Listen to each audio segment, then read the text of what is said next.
Nous avons acheté un aspirateur balai. Vous connaissez les aspirateurs balai sans fil. C'est comme un balai, sauf que c'est un aspirateur. Et au bout de cet aspirateur, il y a la lumière. Quand tu le mets en route, il y a une lumière pour voir vraiment au niveau du sol. Alors la dernière fois, je voyais que dans le salon, il y avait des miettes par terre. Je le voyais à l'œil nu. Alors je prends l'aspirateur et je commence à le mettre en route. Lorsque la lumière est sortie, j'ai fait waouh! Il y avait plein de poussière que je ne voyais pas à l'œil nu. Et j'ai commencé à regarder dans le salon, il y avait beaucoup de poussière que je ne voyais pas. Dieu m'a dit, tu vois, dans ton cœur c'est pareil. Chaque jour il y a des choses à nettoyer. Chaque jour il y a des choses que tu dois enlever. Donc j'ai compris qu'en fait dans la maison, il y a des poussières qu'on a chaque jour, qu'on accumule chaque jour. Parce que tu rentres, tu sors, tu rentres, tu sors. Alléluia.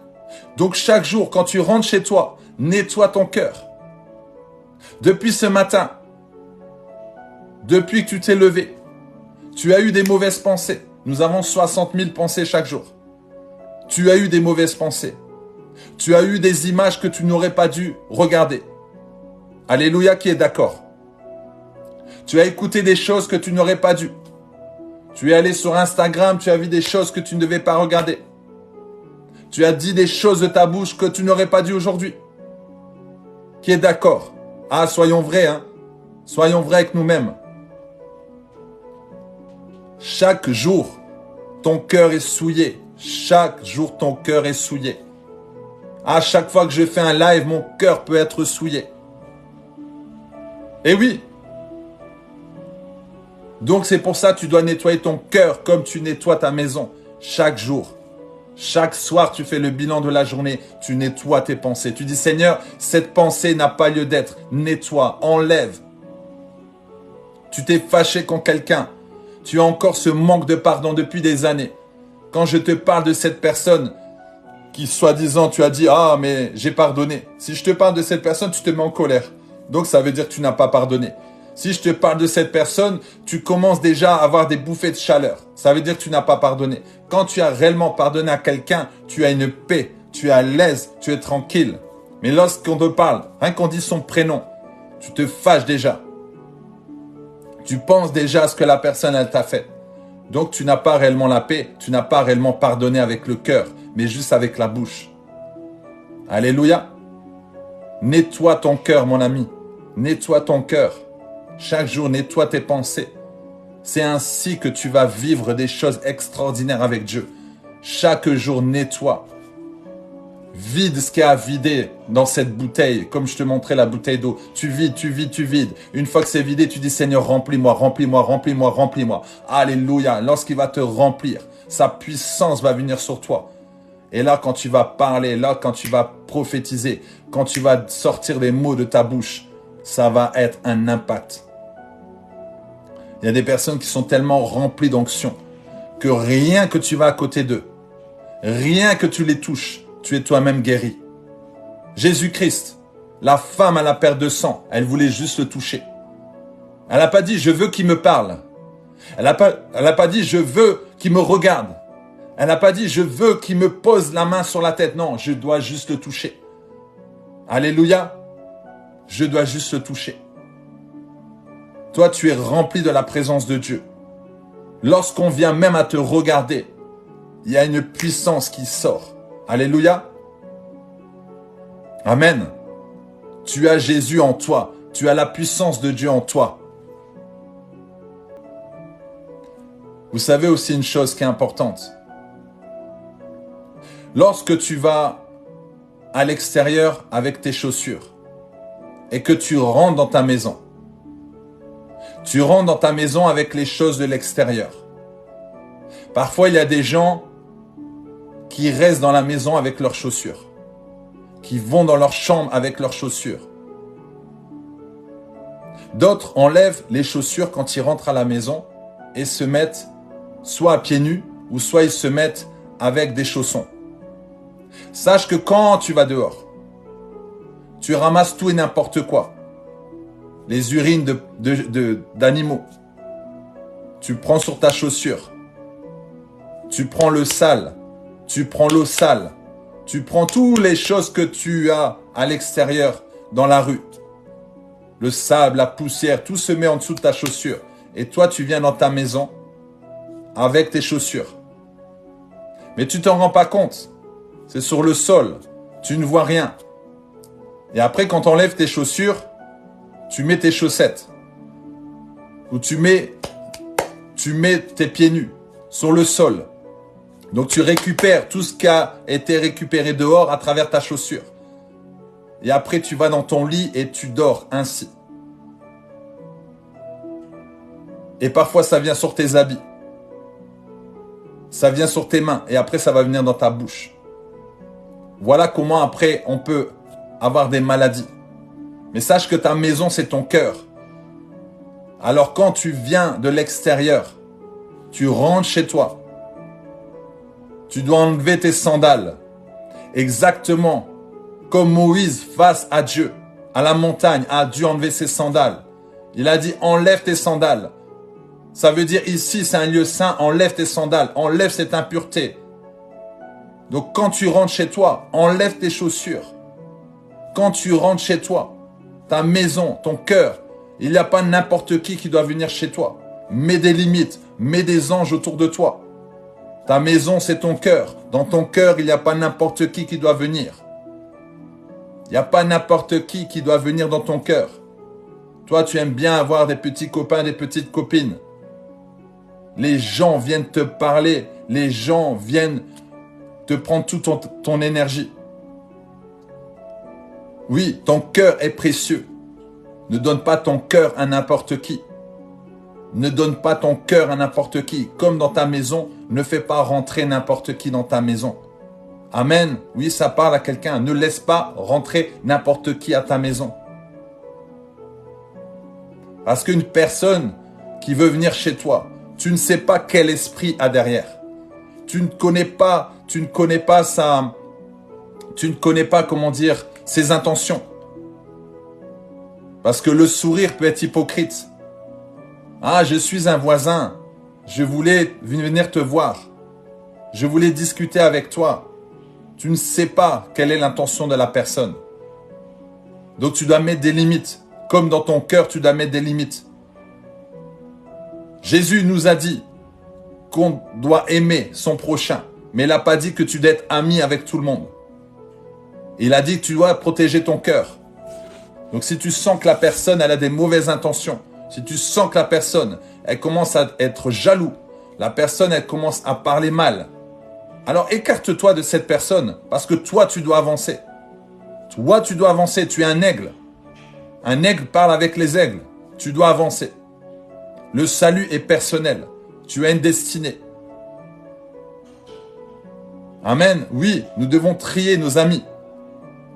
De toute façon, un ami fidèle, c'est quelqu'un que tu peux appeler à 3 heures du matin. Quelqu'un qui se réjouit quand tu as quelque chose de bon à raconter. Et quand tu vérifies, tu verras que tu n'as pas beaucoup d'amis. C'est pas la peine d'avoir beaucoup d'amis. Tu peux avoir un seul ami. Déjà, tu as le Saint-Esprit, ton meilleur ami.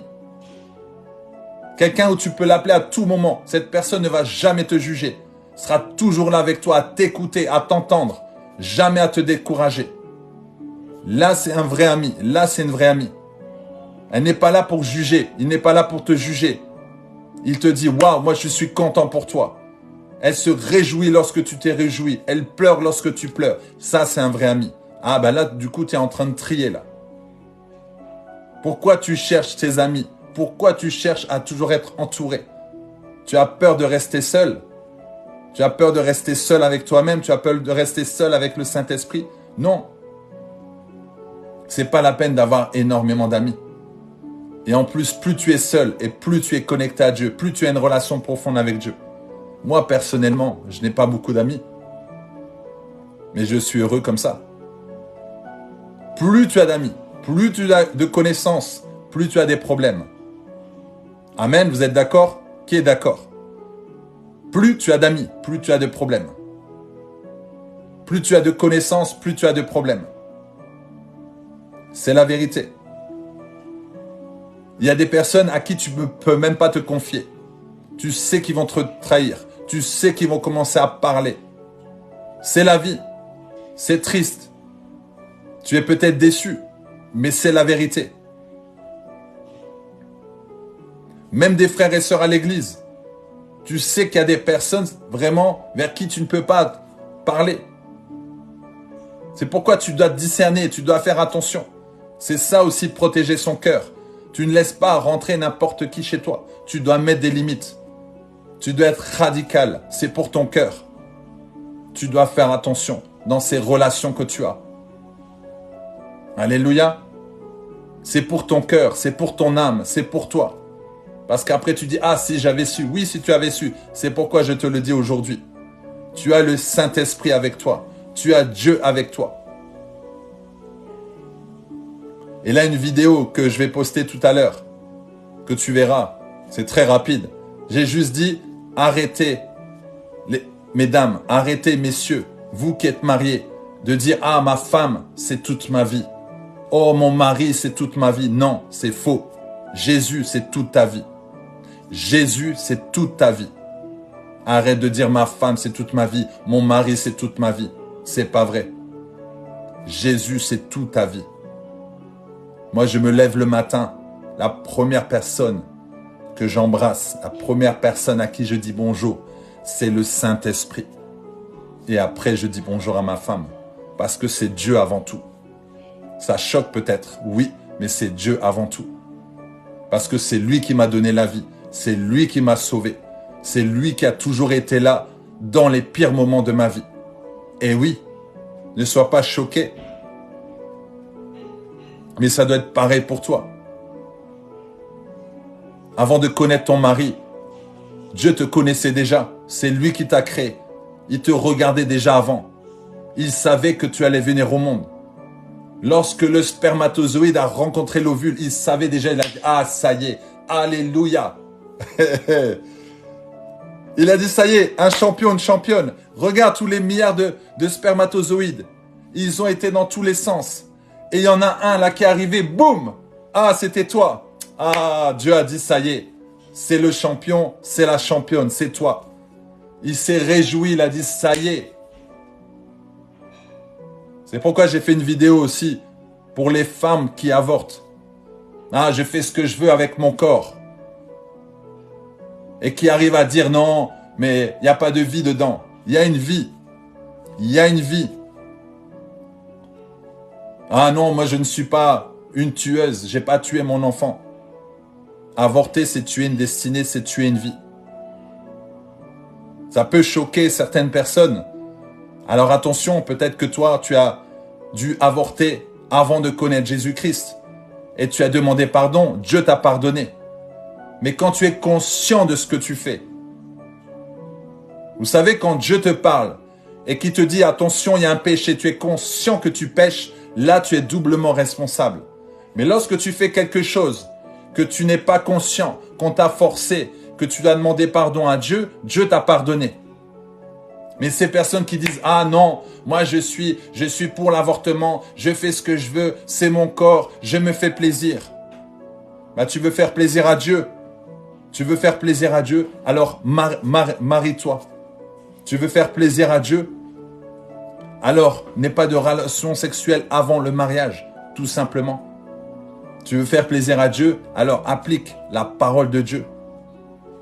Alléluia.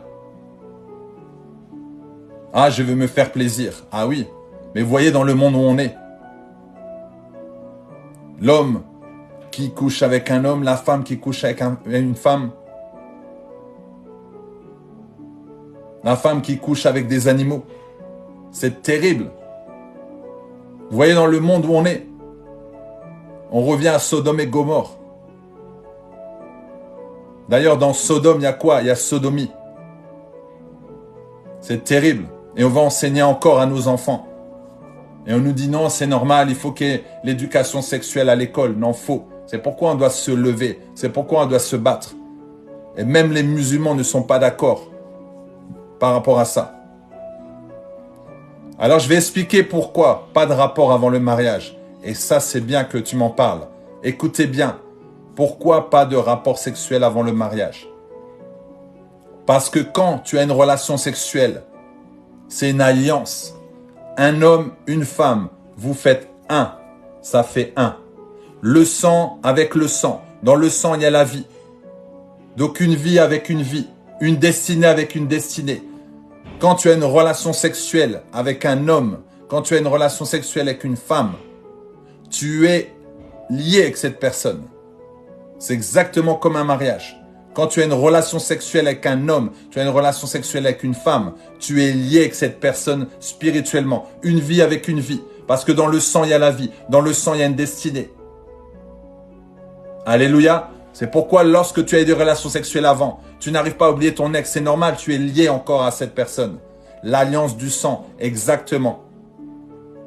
Voilà pourquoi. J'ai expliqué ça à mes enfants, ils ont très bien compris.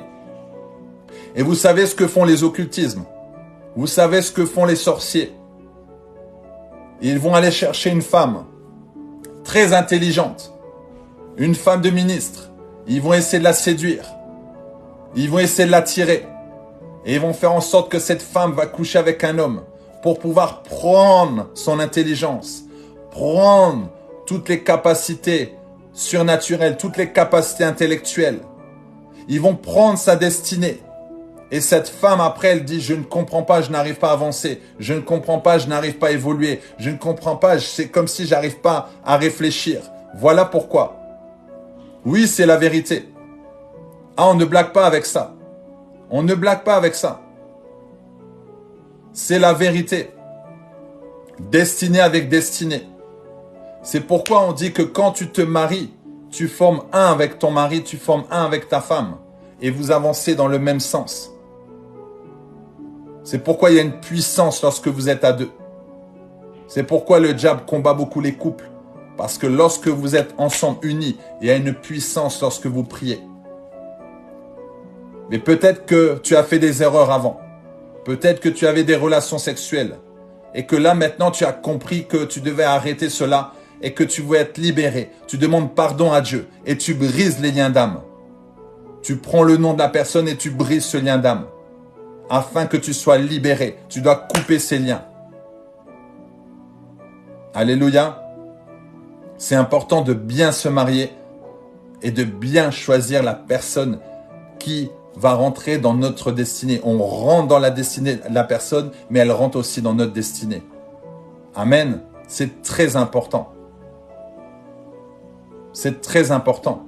Mais le diable, lui, s'amuse avec le sexe. Il banalise le sexe.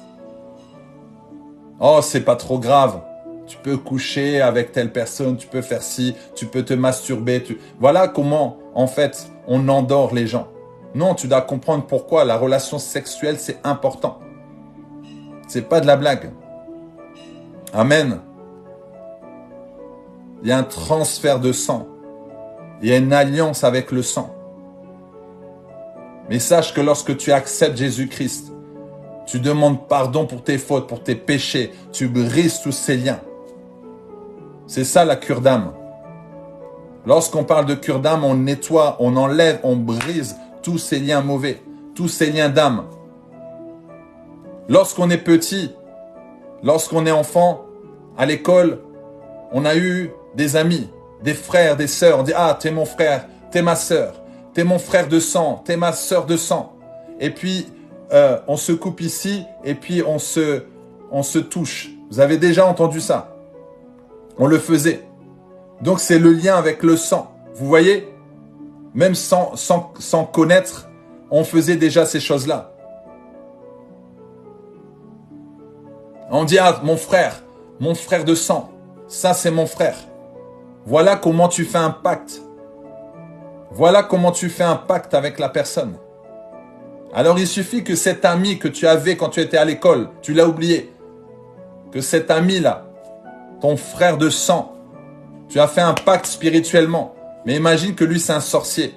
Imagine que lui c'est un marabout. Imagine que c'est un engeant du diable. Alors comme tu as fait un pacte avec, tu as des grandes portes qui s'ouvrent dans ta vie. C'est pourquoi l'ennemi vient dans ta vie. Il y a des portes qui s'ouvrent. Calmement, simplement. Voilà. Et tu dis, ah, je ne comprends pas pourquoi. Pourquoi je suis attaqué. Voilà pourquoi. Ça peut être même aussi des choses dans le passé avec ta famille. Mais n'aie pas peur. N'aie pas peur parce que Dieu est avec toi. Mais il faut enseigner le peuple. Mon peuple périt par manque de connaissances. C'est pourquoi tu dois toujours chercher la vérité. Toujours essayer de comprendre pourquoi. Lorsque tu comprends ces choses-là, alors tu te lèves et tu pries. Tu mets tous les noms des personnes avec qui tu étais en contact. Tu dis, je brise ce lien d'âme au nom de Jésus. Je brise ces liens d'âme que j'ai eus avec les sorciers, les marabouts dans le passé. Moi, personnellement, j'ai dû le faire. Tu brises ce lien d'âme. Si tu sens en toi qu'il y a de l'angoisse, tu dis, je brise ce lien avec l'angoisse. Je brise ce lien avec la colère. Parce que peut-être cette colère vient de ton papa et ta maman. Tu dois briser ces liens. Vous voyez, lorsque Jésus a parlé à Lazare, il a dit, Lazare sort. Lazare était dans le tombeau. On disait qu'il était mort, mais Jésus dit non, il est en train de dormir. Lazare sort. Lorsque Lazare est sorti de la mort et il est venu à la vie, on lui a dit quoi? Déliez-le, enlevez les bandelettes. Donc il était encore lié. Donc il y a beaucoup de chrétiens qui sont nés de nouveau, qui sortent de la mort, qui viennent à la vie, mais ils sont encore liés. Liés avec le péché, liés avec la maladie, liés avec des âmes du passé. Alléluia. Tu dois être conscient de ça. Si toi tu es fiancé avec ta copine, tu as une copine, tu sais que tu vas te marier, attends le mariage pour avoir des relations sexuelles. Dieu va se glorifier dans ton mariage. Amen. Dieu va se glorifier dans ton mariage. Mais Dieu te nettoie, Dieu te purifie par son sang. Mais pourquoi les chrétiens sont encore liés? Parce qu'ils ne savent pas qu'en fait, ils doivent avoir ces liens brisés. Tout simplement. C'est des choses simples que je vous explique. Donc on a parlé du cœur, travailler sur son cœur, briser ses liens. Donc il y a un travail vraiment. Là où tu es dans ton église, va demander au pasteur si tu n'as pas fait une cure d'âme. Demande de faire un check-up. Moi j'appelle ça le contrôle technique. Normalement, il devrait parler de tes pensées, savoir quelles sont tes pensées. Quelles sont tes pensées au quotidien? Quelle est ton attitude? Quelles sont tes habitudes? Comment tu réfléchis? Quelles sont tes actions? Est-ce que tu procrastines? Est-ce que tu as des peurs? Ton état émotionnel, ton état spirituel. Est-ce que tu fais des rêves? Est-ce que tu fais des cauchemars? Tu vois, c'est toutes ces choses-là. Est-ce que tu as touché à ci? Est-ce que tu as touché à ça? Est-ce que tu as eu des relations sexuelles? Est-ce qu'il y a eu ci? Est-ce qu'il y a eu ça? C'est vraiment tout un contrôle. Et même toi, tu peux déjà même noter sur un papier en disant voilà ce que j'ai. La colère, c'est trop souvent. Voilà ce que je vois. La haine, c'est trop souvent. J'ai du mal à pardonner. Je procrastine. J'ai peur. J'ai trop de peur. J'ai trop de ci. J'ai trop de ça. J'ai eu des relations sexuelles avec telle personne, telle personne, telle personne, telle personne.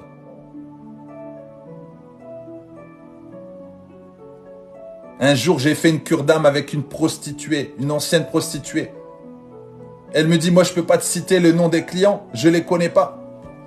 Imagine, elle a couché avec combien de clients? Imagine tous les démons qui sont rentrés. Imagine tous les démons qui sont rentrés.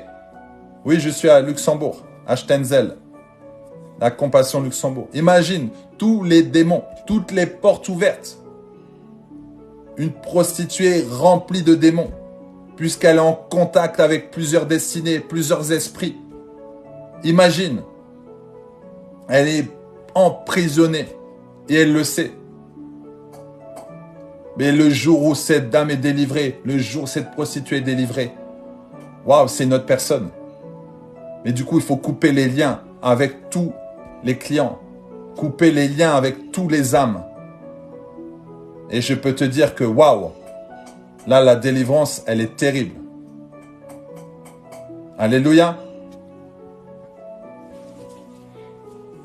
Et ça, ce sont des choses qu'on doit parler. C'est bien à l'église, soyez bénis, recevez la bénédiction, oui, mais il y a des gens qui sont malades.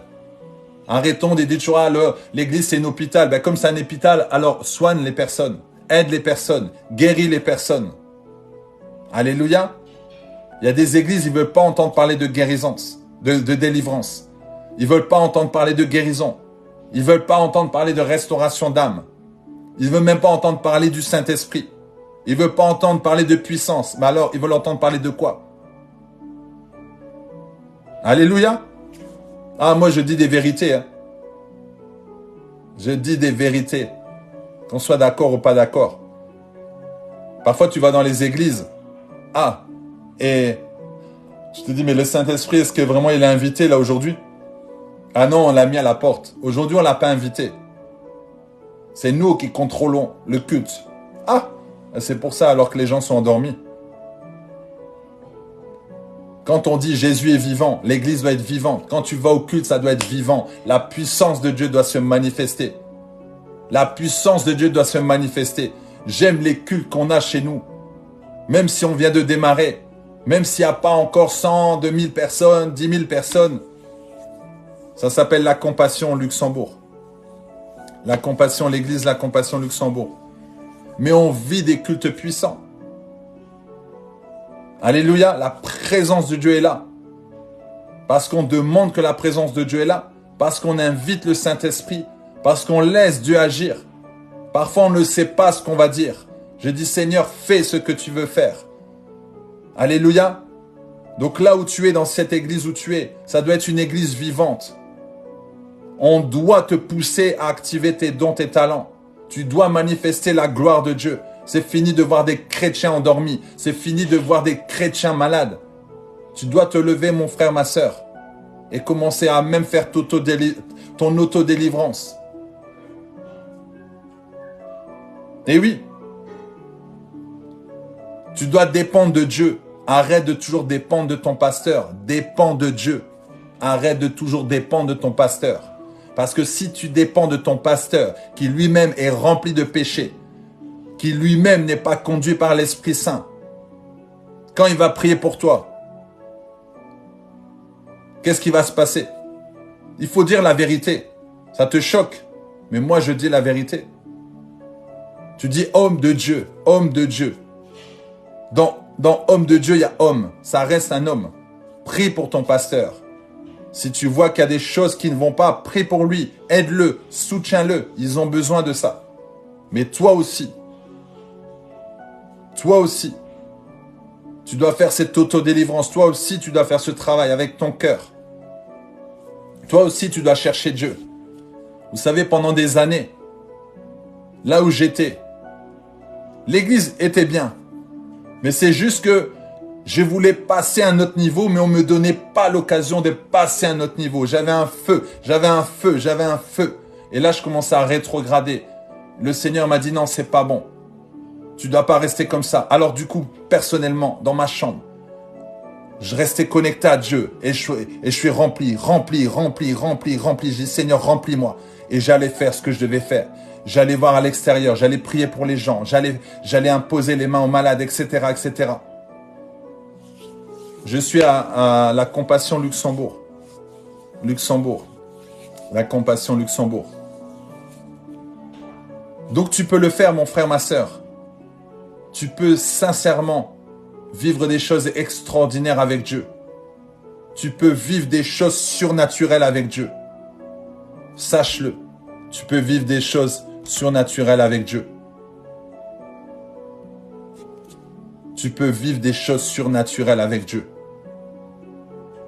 Mais arrête de toujours dépendre des autres. Dépends de Dieu seulement. Lorsque j'ai dit, Seigneur, moi je veux te servir. Je sais que je vais te servir. Alors je reçois un appel qui a changé ma vie. Marcelo Tunassi, mon pasteur, le père spirituel, le pasteur Marcelo, m'envoie un message. Il me dit, est-ce que tu veux ouvrir Compassion Luxembourg? C'est comme ça que ça a démarré. Je prie que tu reçois un message qui change ta vie. Je prie que tu reçois un SMS qui change ta vie. Je prie que tu reçois une parole qui transforme ta vie. Ce SMS a changé ma vie. Ce WhatsApp a changé ma vie. Alléluia.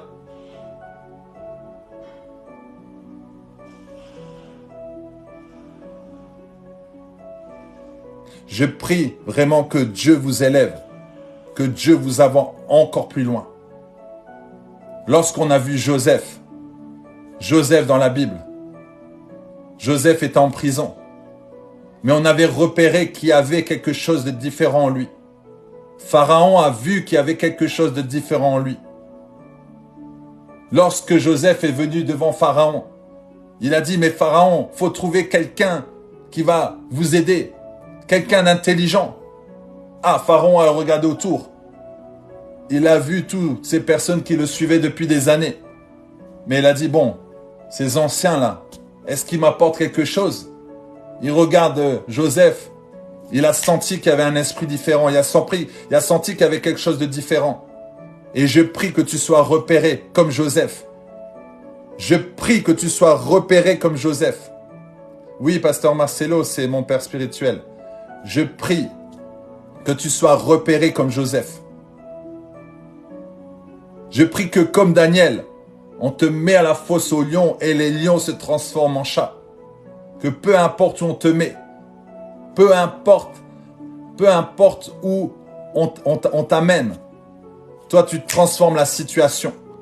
Daniel, avec l'onction qu'il avait sur lui, la puissance de Dieu qu'il avait en lui, les lions se sont transformés en chats. Et je prie que là où tu vas être, dans l'endroit où tu vas être, tu vas changer l'atmosphère. Là où tu vas te trouver, l'atmosphère va changer. Tu arrives à ton travail, l'atmosphère va changer. Tu vas même dans une prison, l'atmosphère elle change. Tu as tellement une puissance en toi que même les portes vont s'ouvrir. Tu dois le croire. Alléluia. Tu dois être conscient de ça. Tu cherches un travail, va dans l'entreprise où tu veux travailler. Va juste amener ta présence. Va juste amener la présence de Dieu. Tu vas voir ce qui va se passer. On va venir te chercher. Ne cours pas après les bénédictions. Tu es une source de bénédictions. Les bénédictions viennent à toi. Tu n'as pas besoin de chercher l'argent. L'argent va venir à toi. Tu cherches du travail. Le travail va venir à toi. Tu seras étonné. Reste connecté à la présence de Dieu. Alléluia. Parfois, avec mon épouse, nous allons juste en ville. Juste nous balader. Il y a des gens qui viennent nous voir. Dernièrement, il y a une dame, elle est venue nous voir. On était en train de faire des courses. Elle est venue nous voir. Elle a dit, je cherche une école pour mes enfants. Je cherche une école pour mes enfants. Est-ce que vous pouvez m'aider? Je dis, mais pourquoi cette dame, elle est venue nous voir? On a commencé à parler. Et moi, j'ai dit, vous êtes chrétienne? Elle me dit oui. Et je cherche une église. Ça tombe bien. Je suis pasteur. Alléluia. Dieu t'envoie des âmes comme ça. Pourquoi? Parce que je suis disposé. Si Dieu t'envoie quelqu'un qui vient te voir, tu vas lui dire quoi? Ah, laisse-moi tranquille. Ah, j'ai pas le temps. Si tu lui parles comme ça, tu crois que Dieu va t'envoyer des personnes? Mais quand une personne vient te voir, tu l'accueilles, tu la considères. Le C de compassion, considérer. Tu la considères. Tu lui parles de Jésus. Alors Dieu va t'envoyer encore plus de personnes. Alléluia. Lorsque Dieu te donne de l'argent, qu'est-ce que tu fais avec cet argent? Est-ce que tu es fidèle? Celui qui est fidèle en peu de choses, Dieu lui confiera de grandes choses. On te donne 100 $, mais toi tu les bouffes. Toi tu les manges. Toi tu les gaspilles. Alléluia. Ça te parle? Donc sois fidèle avec les personnes que Dieu t'envoie. Le diable tente, mais Dieu teste. Le diable tente, mais Dieu teste. Il va toujours tester ta fidélité. Il va toujours voir si tu es déterminé, courageux. C'est pourquoi les épreuves, arrête de dire que c'est le diable. Ah, je chasse au nom de Jésus. Je chasse. Arrête de chasser. Accepte. Et dis, mes épreuves sont des bénédictions. Mes épreuves sont des bénédictions. Tu arriveras à mettre ça en commentaire? Qui arriverait à mettre, mes épreuves sont des bénédictions? Mais mets-le, mais tu y crois. Mes épreuves sont des bénédictions.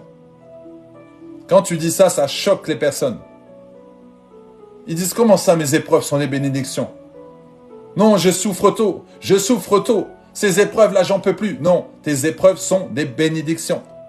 Parce que c'est à travers les épreuves que tu vas apprendre le mot humilité.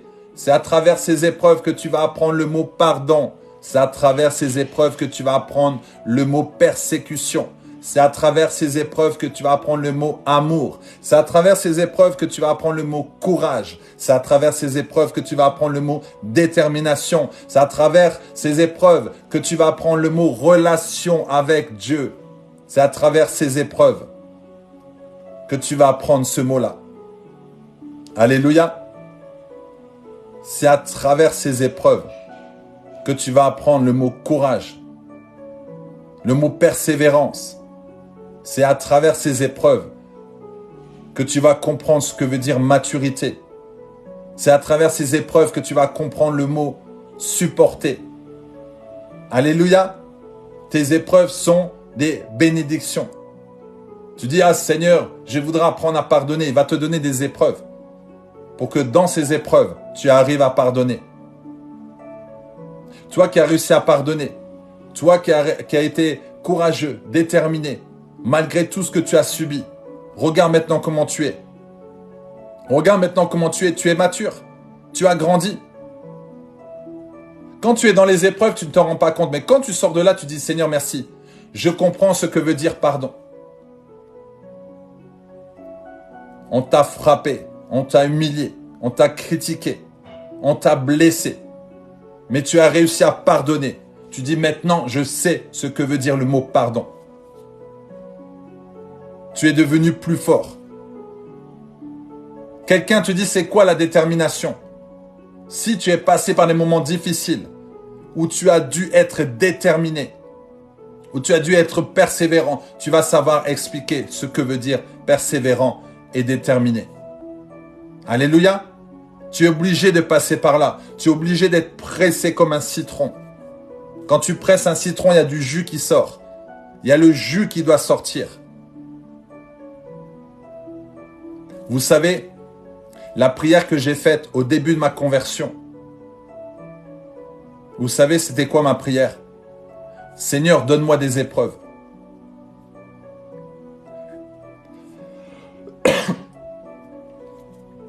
J'ai dit, Seigneur, donne-moi des épreuves. Les gens m'ont dit, mais toi, tu es particulier quand même. Toi, tu pries pour les épreuves. Alors que nous, on prie pour un mariage. Alors que nous, on prie pour avoir les papiers. Alors que nous, on prie pour pouvoir avoir de l'argent. Toi, tu pries pour les épreuves. J'ai dit oui. Parce que je voulais tuer mon orgueil. Je voulais me mettre à genoux devant Dieu. Je voulais apprendre ce que veut dire amour, humilité. Je voulais comprendre en fait ce que Jésus a subi. Et c'est pourquoi j'ai compris le mot compassion, le mot amour. Alléluia. Donc parfois, n'en veux pas à Dieu. Ne sois pas fâché contre Dieu quand il te met des épreuves. Parce qu'il va toujours t'aider à supporter. Il va toujours te relever. Et c'est là que tu vas être mort à toi-même. Et plus tard, tu vas dire, Seigneur, je te remercie. Maintenant, je suis plus fort. Il veut te vider. Il veut te presser pour enlever tout ce qui est à l'intérieur. Il veut enlever tout ce qui n'est pas bon à l'intérieur de toi. Et c'est comme ça que tu vas grandir. Et c'est comme ça que tu vas avancer, tu vas évoluer. David, avant de se battre contre Goliath, il a dû se battre contre un lion. Il a dû se battre contre un ours. Il a dû être testé. Dieu l'a dit, ok, il a réussi au test. Bon, on va passer à un autre niveau. On va l'amener à Goliath, devant Goliath. Mais de toute façon, je sais qu'il est roi. Donc je ne m'inquiète pas, mais il doit passer par là. Il faut qu'on entende parler de lui. Parce que s'il n'y avait pas eu Goliath, on n'aurait jamais entendu parler de David. C'est pourquoi, pour qu'on parle de toi, il faut qu'il y ait des Goliaths.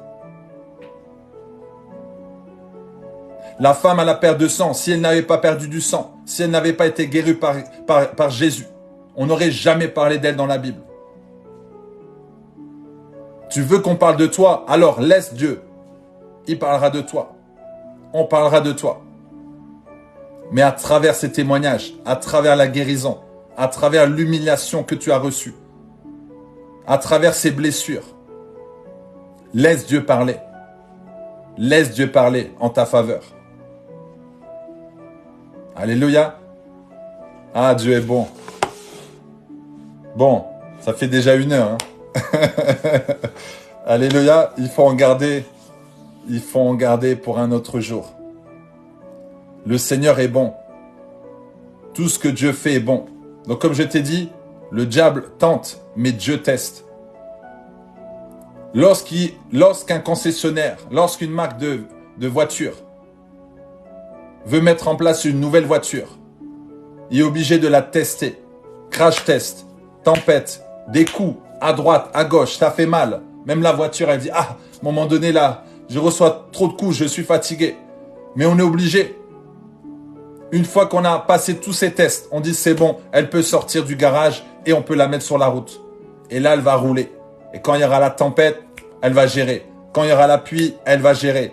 Quand il y aura le sable, elle va gérer. Quand il y aura les coups, elle va gérer.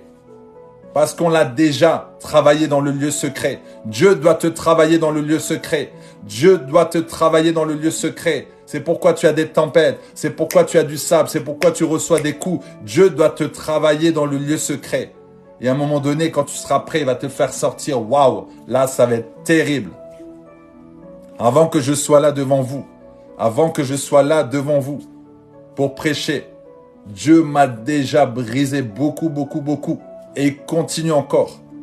Avant de m'exposer devant les gens, avant que j'aille donner des conférences, prêcher, avant d'être coach, Dieu m'a travaillé et continue de me travailler encore et encore.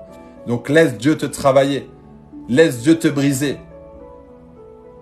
Le brisement aussi, c'est une bénédiction. Amen. Ah, vous êtes bénis. Je vous aime beaucoup, mes amis.